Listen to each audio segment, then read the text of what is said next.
Disclaimer. We are two regular guys who love to talk Bone Thugs and Harmony. We do not represent Bone Thugs or any Bone affiliate. We are also not Bone Thugs experts. The views and information you hear in this podcast may be based on personal opinion. Please feel free to leave corrections and clarifying information in the comments. And enjoy.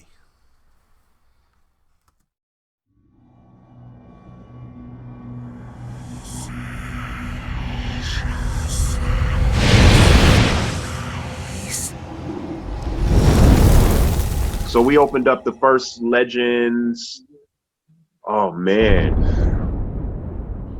a long time ago, man. Because it's not just Australia, right? You have them in like, I think there's one, is LA? Is there a Legends in LA? Yeah, so really that particular location is, I started that location because my brother had, but he's the primary owner of the Legends barbershops in LA. But it's a group of us that sort of helped out and got it rolling. So we had two at one point in LA, one on Wilshire, one on Fairfax. I was the one to go into the Fairfax location and get it started and get it going before I moved out here. And then he closed down the Wilshire location, came to Fairfax, and then I moved here and opened up my own. Again, a situation where I just felt like I needed to be my own person and just, have my own business. Yeah. Yeah, that's awesome. Still, it's and that's a theme, and I hope you recognize that that's been kind of the theme of the interview. Is you were like, hey, I wanted to have this control. I pictured myself kind of as like this label head, and you kind of being your own man is something that I think has been a frequent thing in your story, and now. You're there. So it takes a while, but your story is very inspirational because again, we're talking about a guy that literally at one point was homeless, and now you've achieved being the boss that you wanted to be.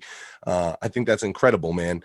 One of the things that I also saw that you did is around 2018, you started a skincare company called 18 Bones. And I was curious made you decide to do that, and even what the meaning behind the name is. So what gave me the idea to do 18 Bones was because I was sitting down with my wife and we were talking about my experiences with Bone Thugs and Harmony and all of that stuff. So when they put the Uni 5 tour together, I was sort of Lay and Cray asked me to put together a live band for the first show. And so I put the live band together. It was an amazing performance. Everything went off great.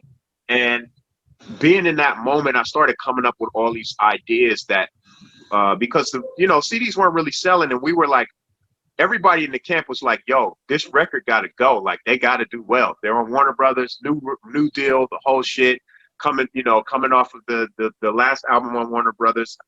And we started brainstorming, me and Unique, and I was like, man, I got ideas that they could do for like, instead of selling CDs. And I thought about the fact that the tour was called Uni 5. And at the time, there was a cologne brand by Calvin Klein called CK1. And it was a unisex cologne. And I was like, what if we did a Uni 5 East 1999 cologne and put it in a skull bottle? How sick would that be? And we get with Calvin Klein and get them on board. And everybody was like, yo, that is the sickest idea, man. But we never moved on it. And I was telling my wife, I was like, man, I'm so mad we never moved on that. And she was like, why don't you just do your own? Like, you sell products out of your store. And I was like, you're right. You're right. I should do my own. But I want people to know, I want it to be related to my music and what I've done and what I feel like is some of my best achievements as far as musically. And that's with the Bone Thugs cats. And so I was like, it has to be in a skull bottle. Like, and if you know me, everybody that knows me knows I got skulls everywhere. I got skull rings, skull, you name it. That's just me. And so I just started, and my birthday is October 18th. And So yeah, I went with 18 bones. Also, the meaning the bones also is because being barbers, we work with the skull. There's and if you look at the side of the head, there's 18 parts to the skull as well. So Wow. all of that stuff, I just write ideas down and jot them, and I put them together. And then once I can figure out a name that makes sense based on all of that stuff, that's how I came up with 18 bones. And it's a shaving cream, aftershave, beard oil. We now also have a hand sanitizer as well. We found a manufacturer here to manufacture the product. I wanted it to be organic. I wanted to support the local economy here. And yeah, so my wife helped me out, and we put it together. So we're partners in that. You had mentioned that one of your shops had closed because of COVID, and I think I remember seeing a Yeah. vlog where you had talked about like an 18 Bone shop. Like, did 18 Bones have its own shop? Was that what closed, or? Yeah. So what happened? Legends is running pretty strong, but we got the opportunity to open up another barbershop, and I didn't really want to open up another barbershop because it's just taking a lot of focus out of my music, really keeping this stuff going.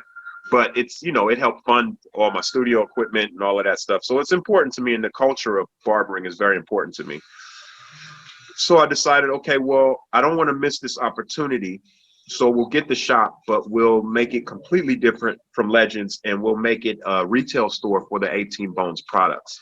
And so the whole thing was themed around the 18 Bones, completely different branding than Legends.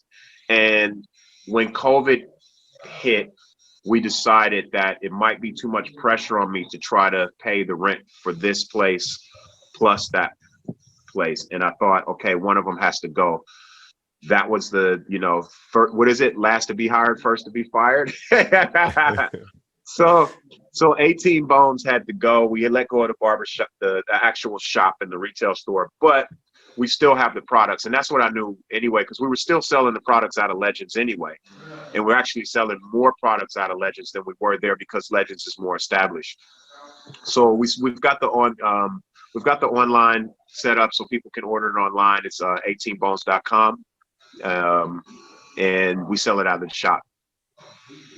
It's awesome. It's awesome that you're a multiple streams of income and revenue, and you seem like a guy that's staying very busy. Just because you stopped doing music under Bone and Unique doesn't mean you stopped making music. You recently dropped your new single, Population Control, and a brand new video on your channel. You've had multiple projects, including Love in the 90s, the Barbershop Stories you had mentioned earlier with Joey Maker. You recently did the All Right Now EP, and like a slew of singles, including one of my favorites, the Superficial People single. So even though Thanks, you're man. working very hard with your profession as a barber and other side opportunities like 18 Bones, it also looks like you're still very, very passionate about music based on the vlogs and the releases. Do you feel like at this point you're still pushing, to be like a quote unquote professional musician, or at this point in your life are you a barber and that's like the passion? I think I'm still pushing to be a professional musician. I can't let that go, and I don't think I should really. I've thought about it, but for me, the barbering and all the other stuff, I feel like every artist should have merchandise. If nowadays, I mean, if you ask me this, maybe, I don't know, 30 years ago, I might have said, nah, you can make enough, just focus on your music. But I think now we live in a culture where um, you can't be a master of one anymore. People used to make fun of other people who had multiple talents and had multiple interests, and they go, oh, you're a jack of all trades, master of none. And they look down on you. And I think at this day and age, the fast-paced society that we're in and how it's evolving so quickly, you need to have, um, if you're a singer, rapper, guitar player, whatever it is, you need to have your merch. And your merch doesn't necessarily just have to be a t-shirt or a hat or a backpack. Your merchandise can be a service. I have a barbershop. I have a service. And we sell other products out of that barbershop store. Now I have my own aftershave, shaving cream. And it still all relates back to me as an artist. And I promote the fact that I'm the artist that has put this product out. I didn't initially with 18 Bones because I was afraid that I wouldn't be able to grasp everyone. And then I realized it's not important to grasp everyone. Fuck everyone. Grab my people. If they want it and they support it, awesome. Roll with that. Doesn't need anybody else. But yeah, first and foremost, man, is the music for me all the way. And mind you, I teach a Pro Tools course at a music school here, and I also teach a barbering course as well. But all of that stuff for me, I look at it like this: if Jay-Z and Beyonce have to have more than one job, who the fuck am I? And I think every Hell artist should yeah. ask themselves that. Like, if Jay-Z is working more than one job, then what the fuck you think you need to do? Hell yeah. You ain't Jay-Z. And Yeah. so and that's how I feel about it. I'm like, all of those jobs help me to create the independence for me to not have to ask anybody's permission to release a song anymore. I don't have to pay for somebody else's studio unless I want to. I buy my own shit now. I got my own studio equipment. I can help other artists now record their music and achieve what they want to do. And that's another big thing for me too, is wanting to be a part of that aspect of doing music, is helping other people to record their stuff professionally and direct them on vocal production, as well as putting out my music. But I think that if I don't release my own music, then you start to lose credibility, you start to lose your edge, you lose your connection. When you're not working constantly on your music, you're gonna lose that. So people are gonna look at you like, okay, how can you help me when what have you done lately? So by keeping, and that also brings in a lot of work for me by releasing music, that builds interest. I've done some singing for a couple of scenes for movies, things like that. There's a new Christmas movie coming out on, actually it's already out on Lifetime, called, what's it called, A Christmas for Mary. And I was asked to sing a Christmas song for a scene in the movie. They ended up taking that song and placing it at the beginning and the end of the movie. So it's like pretty much the theme of the movie, this song. Wow, that's awesome. So I get work doing that as well. And if I wasn't releasing music, no one would call me. They don't remember you if you're not releasing music, man. So the releasing of the music for me isn't about the money. It's more of, it's a billboard saying, hey, I'm here, check this out. And I still got something to say. I got a message that I want to get across to people. So, and it's just my passion, man. I would honestly say I would do it if I didn't make a dime from doing music. But often at this point, I have to make some money doing it because, I'm a grown man now. So like, it ain't just playing in the studio anymore. As fun as it is, it's got to make sense. It's got to make some dollars at the same Mm. time. It doesn't With a have to be a lot, story, but it's got to be something. with a story and a career like yours, you're definitely a guy that deserves to be paid for his time. Before we wrap up, Bruce, I did have to backtrack and ask you a question I totally forgot to ask, because we talked about cutting Bones' hair and being this barber. Did you ever cross over with April Love, who historically has been known as like the person that did a lot of Bones braids and things like that? Did you guys ever have any crossover? Oh, we hung out not a lot, but we've hung out a few times because, ironically, the funny thing is, the world is so small. So my brother was renting an apartment at one point that was directly behind her hair salon. Oh, And that's I went to awesome. go visit my brother one day, and obviously, because he's a barber, she's a hairstylist, and his apartment was right behind her building. Whenever he would come outside or whatever, he would talk to April and stuff because she's real cool, right? So be like, hey, April. So one day I went to visit him, and April was having drinks in the shop and all of that. So I went to go say hello to her and say, hey, I cut, I work with Bone and this. And I don't think I had cut any of their hair yet at that time. I'm not sure. Maybe I'll give him an edge up or something. But Larice was working there.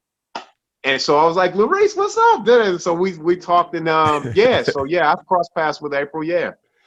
Yeah. When did you actually were you the barber that actually cut off like their long hair, crazy and lazy, or did you just do the touch-ups?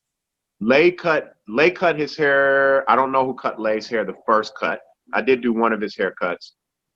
There's a funny story behind that too. But I cut Craig's hair. I actually went to Craig's house to cut his hair. That was a trip. You cut off all your long hair. Did you think that they were going to have any regrets cutting off their long hair? I was worried about that. And as a matter of fact, we got a hat for him to wear because I was like, my wife had got this hat with all these skulls on it.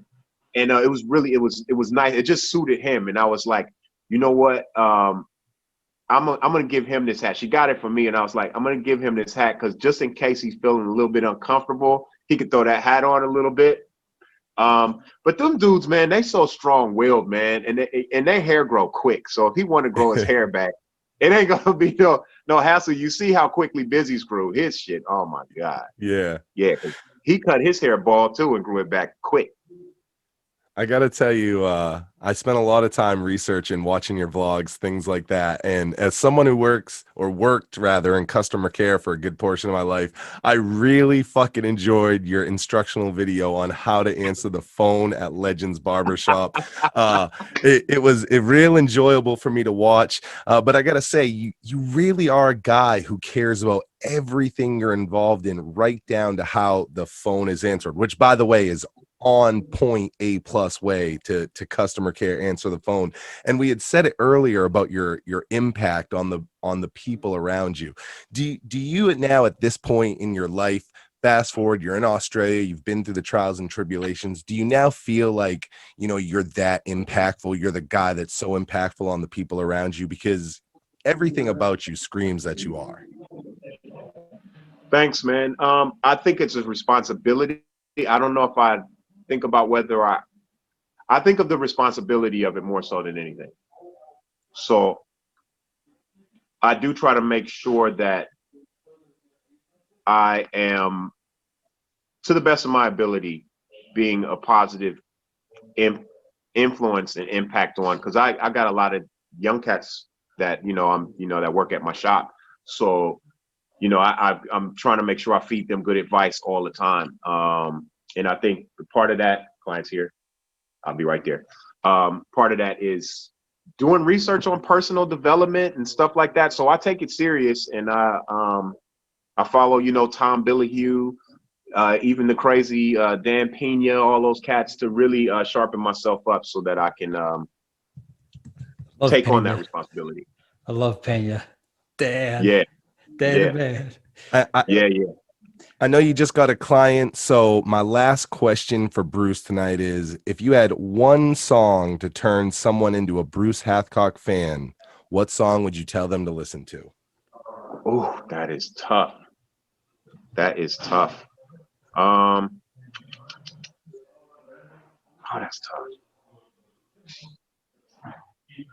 Hit him with the haymaker right at the end.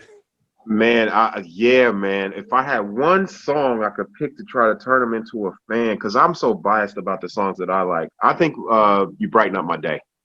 That would be my quickest one to go, okay, check this out. Maybe that, Hey, it's a great pick.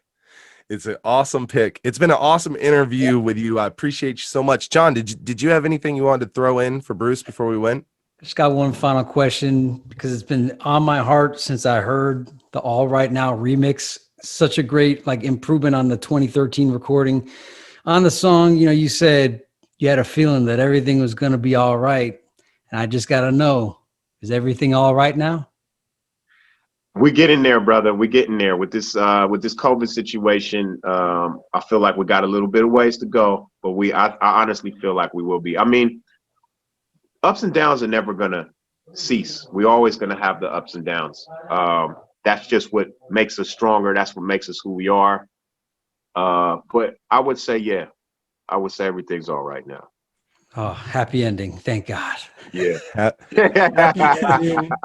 For our man, Bruce Hathcock. Ladies and gentlemen, Bruce Hathcock, you can follow him on all the social media you'll currently see on the screen. Make sure you give him a follow, and make sure you check out his YouTube as well. Bruce, again, I want to thank you for being our guest tonight on Beyond the Harmony, my brother.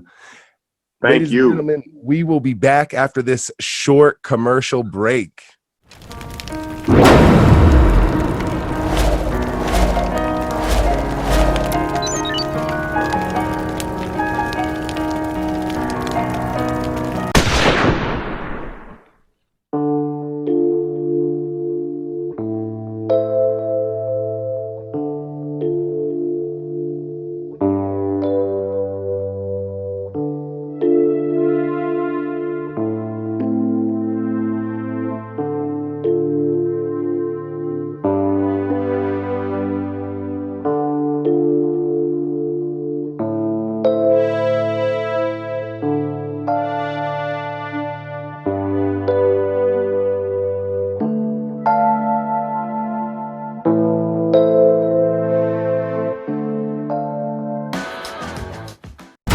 Perchy Blaine, the producer from Too True, and you're listening to Beyond the Harmony.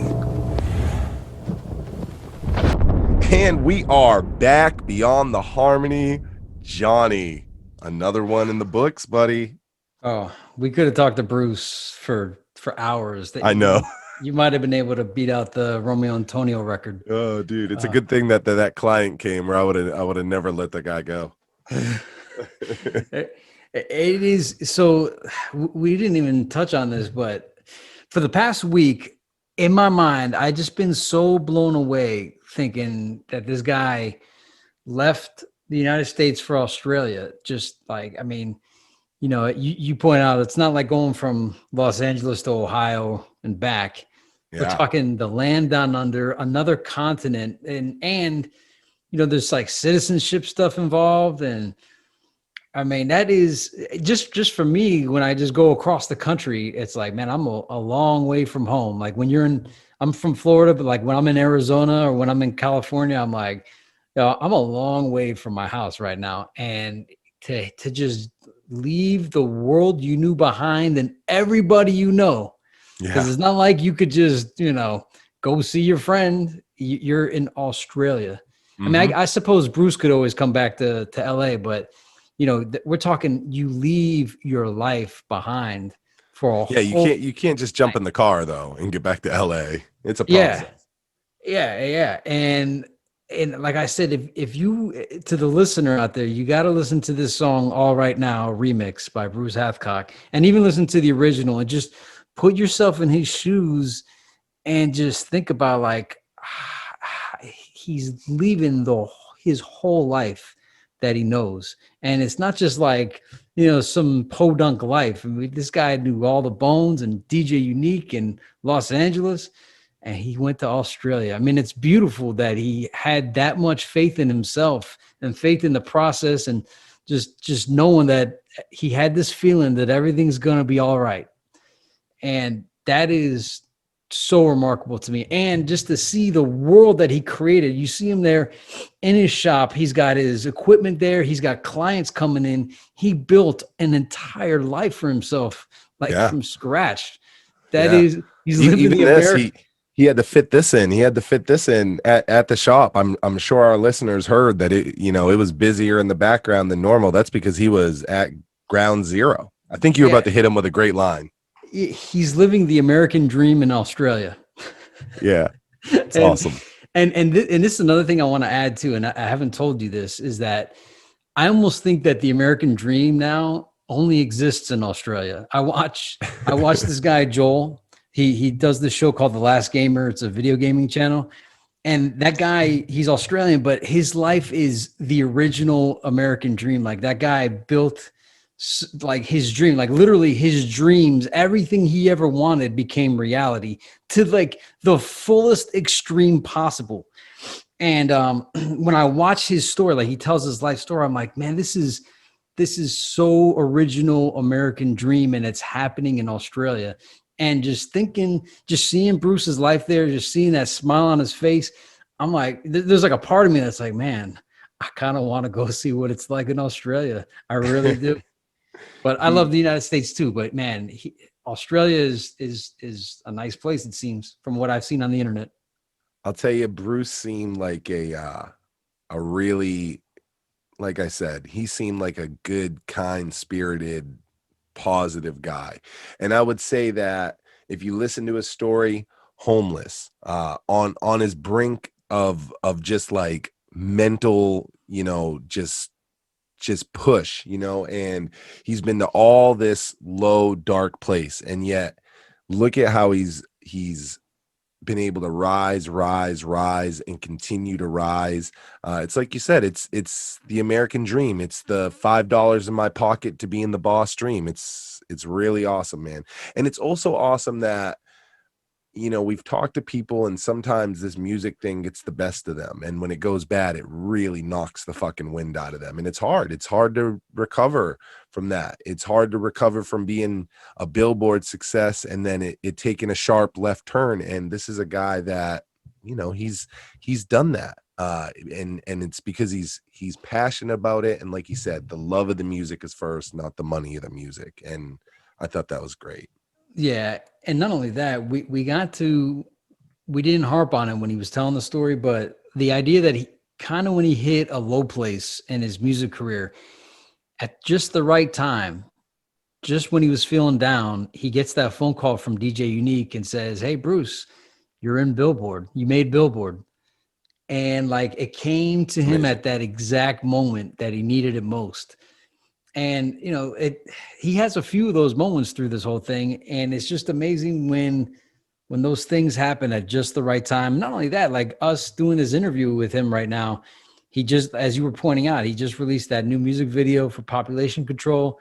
He has a couple other projects going on. You know, had we done this 2 years ago, maybe we would have been talking about that, the barbershop project. But I think it's even cooler that, you know, the timing of this interview, same with the timing of the Freaky G interview, and seeming like everything that we're doing is just kind of falling into place for Bruce, for Beyond the Harmony, for everybody. So just the timing, the perfect timing, Lazy Bone. Think about it, man. It's law of attraction. It's season 3. Everything is lining up beautifully. We are now 4 episodes in, and we have more to give to you guys. We're about halfway through now. It's about the halfway marker on your season, and it's feeling great. Once again, I want to thank Bruce Hathcock for being our guest tonight. It was everything I wanted it to be and more, Johnny. It was everything I wanted it to be and more. And I found out so much about like a time that isn't documented as well, meaning the Bone Thug Records era. It told me a lot, and there's only a few people that can tell that story. Bruce, Larice, Unique, probably Crazy Bone. There's only a few. So it was a pleasure to have him on, and I had a great night, buddy. I had a great night. Same here. This one is a beautiful one to have in the books. Bruce Hathcock, Beyond the Harmony alumni, and I'm so glad to have him part of the family. That was a great interview. Ladies and gentlemen, my name is Cecil West of Beyond the Harmony, beyondtheharmony.com, with the one and only Jonathan Lippy. And this is Thug Thursday. We will catch you on the next one.